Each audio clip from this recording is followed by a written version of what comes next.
അപ്പോൾ ഇന്ന് ഞാൻ വന്നേക്കുന്ന ഒരു അടിപൊളി റെസിപ്പി കൊണ്ടാണ്. ഇപ്പം നമ്മൾ സ്വന്തം ഇരുമ്പക്കായൻ്റെ കാലാണ് എല്ലാവർക്കും അറിയാമല്ലോ. അപ്പോൾ എൻ്റെ വീട്ടിലും കിട്ടി കുറച്ച് ഇരുമ്പക്ക. ഇതുകൊണ്ട് എന്താ ചെയ്യാന്ന് വിചാരിച്ച് ആലോചിച്ചിരിക്കുമ്പോഴായിരുന്നു ഞാനിരുന്നത്. അപ്പോഴാണ് എനിക്കൊരു ഐഡിയ ഇട്ട്, എല്ലാ പ്രാവശ്യവും ഇരുമ്പക്ക കിട്ടുമ്പോൾ നമ്മൾ അച്ചാറൊക്കെ ഇടാറുണ്ട്.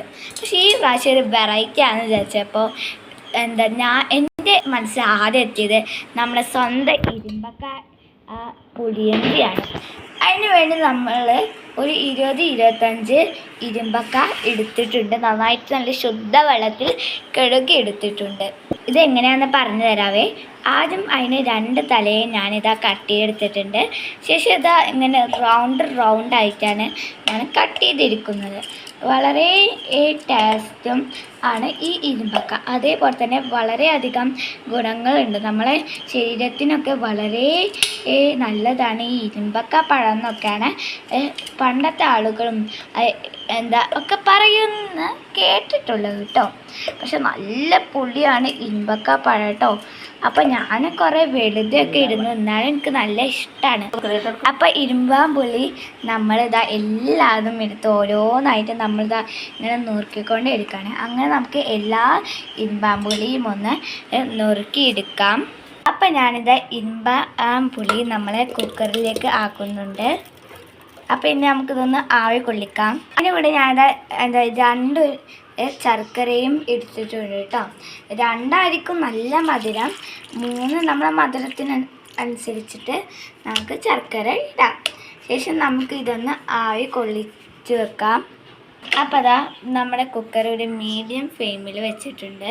നമുക്കിതൊന്ന് ആവി കൊള്ളിച്ച് വെക്കാം. അപ്പം ഞാനിതാ ഈ നന്നായി വേവിച്ചതിന് ശേഷം നമ്മൾ കുക്കർ വന്നിട്ടുണ്ട്.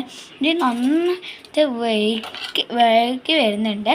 ശേഷം നമുക്ക് കുറച്ച് ഉപ്പിട്ട് കൊടുക്കാം. നമ്മൾ ഇതുവരെ ഉപ്പിട്ട് എടുത്തിട്ടില്ല അല്ലേ.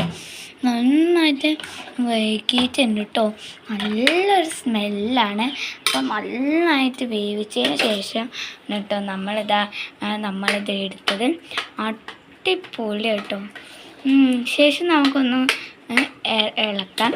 അതിന് ശേഷം നമുക്ക് മറ്റൊരു ചേരുവ ഉണ്ടാക്കാം. നമ്മളിതാ ഇവിടെ ഒരു പാൻ എടുത്തിട്ടുണ്ട്. നമുക്ക് ആ പാനിലേക്ക് അത്യാവശ്യത്തിന് മാത്രമുള്ള ഓയിൽ ഒഴിച്ച് കൊടുക്കാം. ശേഷം നമ്മൾ ഒഴിച്ച പാനിലേക്ക് കുറച്ച് കടുക് ഇട്ട് കൊടുക്കുന്നുണ്ട്. നമുക്ക് പാനിലേക്ക് കുറച്ച് കരിവേപ്പില ഇട്ട് കൊടുക്കാം.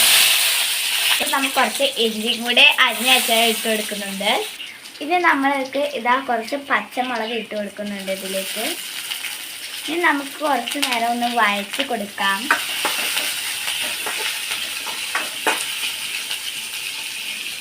അപ്പം ഇനി നമ്മൾ നേരത്തെ റെഡിയാക്കി വെച്ച ഇതിലേക്ക് ഞാൻ ഒഴിച്ച് കൊടുക്കുന്നു.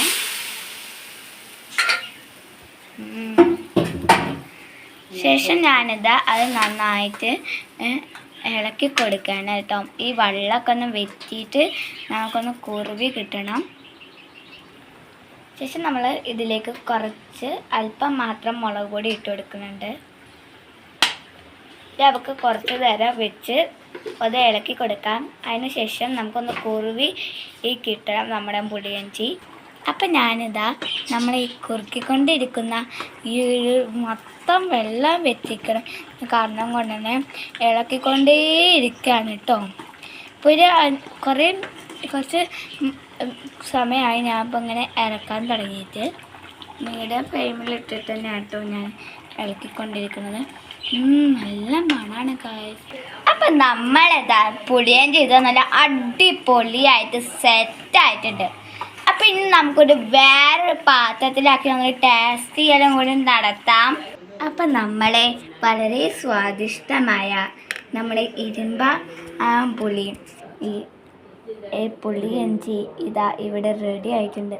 എന്തൊരു രസമാണില്ലേ കാണാൻ. അത്രയും മനോഹരമായ ഒരു ഇത് അല്ലേ. അപ്പം ഇനി നമുക്കൊന്ന് ടേസ്റ്റ് ചെയ്ത് നോക്കാം. അത് ബിസ്മില്ലാഹിർ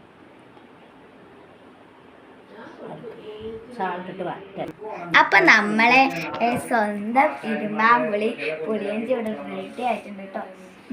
എന്താ മണം. അടുപ്പത്തിന് വെച്ചാൽ ഉടനെ ആയിട്ട് നമ്മൾ ടേസ്റ്റ് ചെയ്യണം. അവിടെ നല്ല ചൂടൊക്കെ ഉണ്ടേ. അപ്പോൾ ഒരു വെല്ലെടുത്തിട്ട്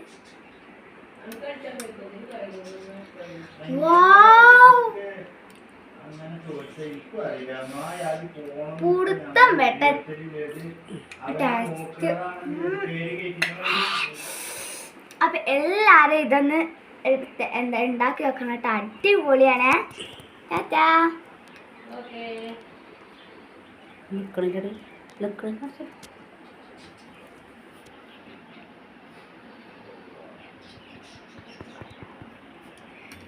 അപ്പോൾ